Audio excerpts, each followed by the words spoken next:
Euroregione News. Villacher Kirchtag, l'inossidabile tradizione di una festa.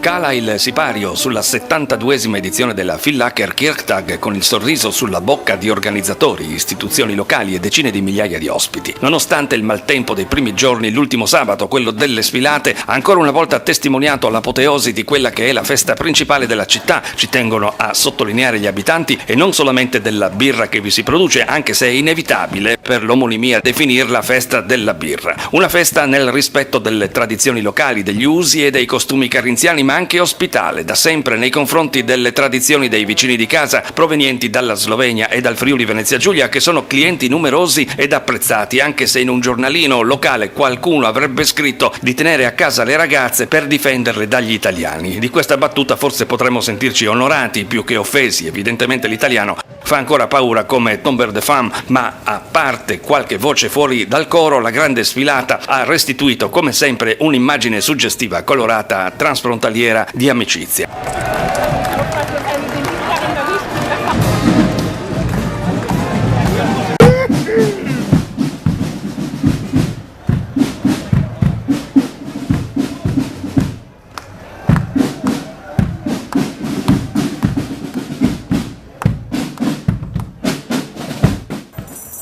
Oltre che essere un importante fattore economico ed occupazionale, la Villacher Kirchtag rappresenta uno spaccato inequivocabile di quanto coltivati e quindi sentiti trasversalmente alle generazioni siano l'aspetto identitario e la colleganza alle tradizioni. Incredibile la concentrazione di abiti tipici, ben oltre il momento dello spettacolo rituale, delle sfilate, tutti in costume, dai bambini agli anziani ai giovani, dai 1000 tatuaggi solo apparentemente lontani dal comune sentire. Una divisa culturale che tutti hanno in casa e che indossano con piacere nel momento topico della Villacher Kirchtag.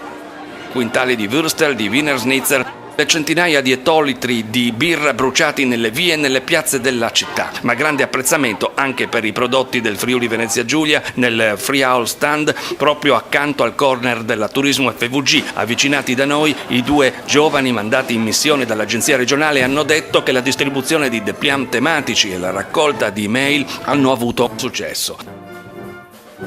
Per chi si è goduto domenica il day after della festa, ma lo stesso discorso vale anche per il durante festa, l'assoluto maniacale efficientismo austriaco, dalla polizia e carta igienica nei bagni alle strade tirate a lucido durante la notte per restituire in poche ore la città alla sua vita tranquilla ed ordinata. I nostri servizi sono disponibili su internet all'indirizzo www.euroregionenews.eu.